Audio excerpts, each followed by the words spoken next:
Today's topic is: what's your, if you go low, I'll go lower, moment? On a new team, I had helped a fellow lead/manager out a lot, hoping he would spin up and pull his own weight. He had a part in getting me demoted, so I decided to stop doing his job and focus on my own. He didn't like that and complained to my manager and demanded a meeting to discuss my lack of cooperation. So I spent a few hours compiling a 35-page report complete with screenshots and other receipts detailing how much the team and I did his job in addition to our own. Got it to my manager in time for the meeting, which the guy called off. The guy was fired the next week. Old boss treated me like shit for almost 10 years. When I got a new job in the same organization as an auditor, I ran an audit on her unit since I knew where the skeletons were buried. My new boss enjoyed the shit show because they knew and hated my old supervisor. A girl used to cheat off me all of 9th grade science class. She would bully me into it. I started just not resisting. On final day, I watched the teacher pass out A and B tests and convinced her we both had A tests knowing she had a B. I let her cheat off me, nay, encouraged it. She failed and had to retake the class. I still think I was justified, but here goes. I worked with a guy, Tom. He was one of those perpetually angry dudes. Anything and everything set him off. He was a real joy to work with, not. There was an issue with something we were both working on that had to be fixed. Unfortunately, what needed to be done on my end was rather simple, but it was rather complex and time-consuming on his end. It was time-sensitive, so I needed to be sure it was done when it needed to be. I called him to check in and he didn't answer. So, I left a voicemail along the lines of, "Tom, checking in on the status of project. Give me a call back and let me know where things stand." A totally neutral, professional message.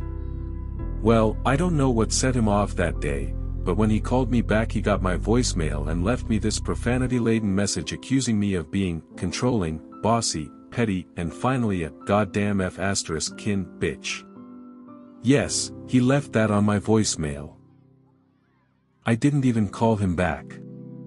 I forwarded the message both to my boss and to the head of HR and said, "I refuse to work with anyone that speaks to me in this way."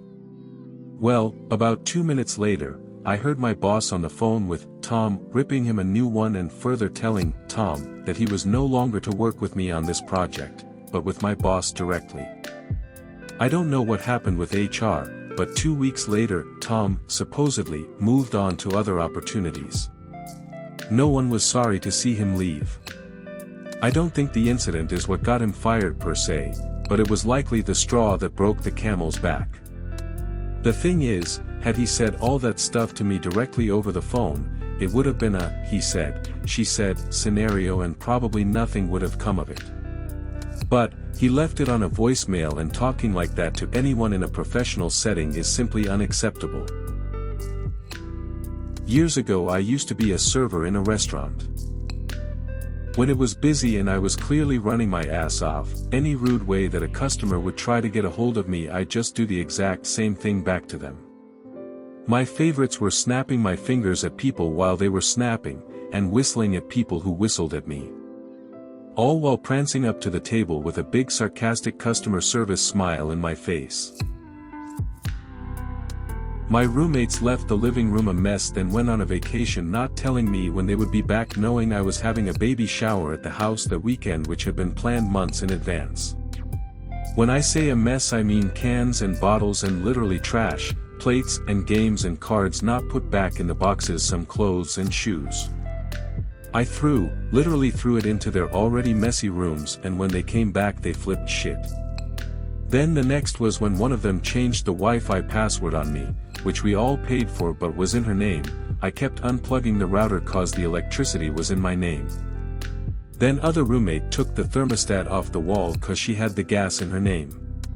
So then I started shutting off the breakers to their rooms since the electricity was in my name. It got so petty, I also took my shower head I bought off every time I would shower cause the thermostat was taken and all. Rented a place once when I was first moving into an area to start a new job. It had so many things busted in it that it was beyond funny. So before I signed a lease, I made a list of each and every one of them, along with the relevant legislation for each one saying this was the landlord's issue to fix at their own expense, and if they didn't, we could have it fixed at their cost, using our own choice of repair companies. Depending on who I picked, it would have totaled about 6 months' rent. Given that some of the issues were the kind which would take months to get that bad, and the rental agent had been signing off inspection reports saying everything was fine, they were on the hook too.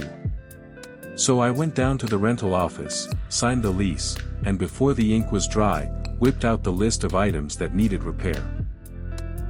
They tried to give me the old, "You rented it in its current condition" line, but I just said that if these things weren't fixed within 72 hours, I'd be asking the local state tenancy review board to be looking into every property in her portfolio to see how many of them also had minor inconsistencies between her condition reports and their actual real-life conditions.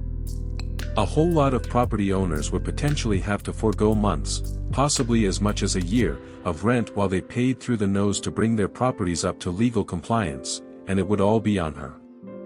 Good luck finding a new job in the property industry with that official finding of multiple deliberate years-long regulatory non-compliance hanging over her, too. 3 days later, I was enjoying my new repairs. I was driving through a parking lot and was driving, on the correct side of the lane, when a guy in a work truck pulled toward me and decided that he was going to just drive on the wrong side of the lane. Going around him would have either required me to drive on the wrong side, or through the lines for cars to park. He came to a stop like he expected me to go around him. I picked up the takeout I just picked up at a nearby place, and sat there eating for 10 minutes. We had a staring contest while he had a smoke, but eventually he must have realized I was content to just sit there and he drove off, correctly. I know it was petty, but fuck that idiot for thinking the world bends to his whim. My boyfriend of 16 months took another woman on a date then dumped me that night. In less than a week he told her he loves her and wants to be official. His Spotify was still logged into my phone. I deleted every liked song, every podcast, every playlist. I added a bunch of songs about being a piece of shit. Sometimes when he's listening to music I'll add songs to his queue. K-pop and Polish hits. I signed him up for information from a bunch of online colleges, the military, lending club, insurance marketplace. There's also a website where you can get a wake-up call. At any time you want. Like 3 a.m. I'm a neat freak, my house is spotless. I had a roommate who refused to clean up after themselves, wouldn't even throw out their empty beer can on the way to get a new one. Arguing got old, and I lived in a frat house in college, so game on. Put all my stuff in my room, cutlery, pans, cups, etc., and just ignored their mess. My space is spotless, the rest isn't my problem. They barely made it a week before they were offering to help clean. Not clean, just help me do it. I made it clear that my space is spotless, the common area mess is all theirs. Last I heard, they're nearing a decade homeless. I haven't done it yet, but my landlord is trying to get us out by not fixing vital issues, like a toilet, chipping paint, and now the 24-year-old AC. I've called the local county clerk on him twice, and I'm crafting a long list of wear and tear / maintenance issues we haven't complained about because we've lived here 23 years. I plan to tell him they're his responsibility to fix and, when we leave, he's not gonna get a dime of the security deposit for them. Then, when I'm out, I'm putting him on blast online.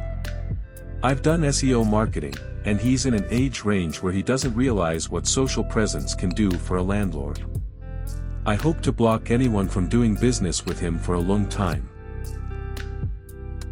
If someone interrupts me / starts talking over me, I'll continue talking, louder without pause. This took some practice, but luckily I had a bunch of friends and family that do it constantly, but with the same tone and inflection until the other person stops, and if they do, I return to normal volume and not even acknowledge it.